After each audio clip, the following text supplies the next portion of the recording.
US President Donald Trump has given the Ukrainian president a hard deadline. Accept Washington's peace proposal with Russia by Christmas or brace for what Trump calls the inevitable. And the message reportedly reached Kiev through Trump's envoys, Kushner and Steve Witkoff.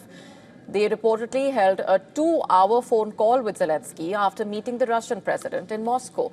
The ultimatum appears to be tied to what Trump describes as Ukraine's weakening position.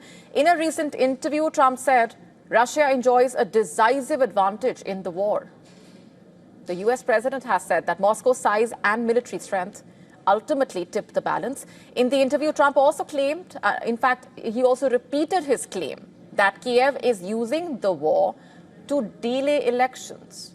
Zelensky responded by insisting that Ukraine's political future is for the Ukrainians to decide. But he also said he is willing to move towards fresh elections in the next 30 to 60 days, provided the US and other allies of Ukraine can ensure a secure voting process in the war-torn country.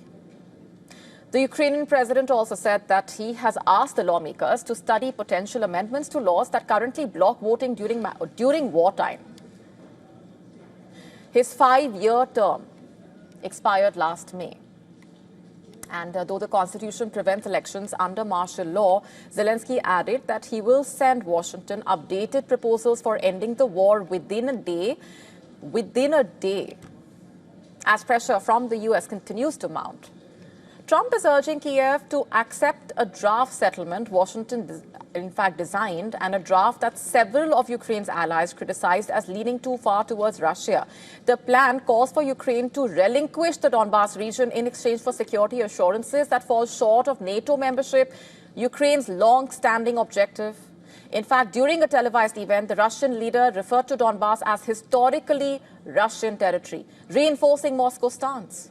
And just last week said that Ukrainian troops must withdraw from Ukraine's eastern Donbas region or Russia would take full control of Ukraine's Donbas region by force.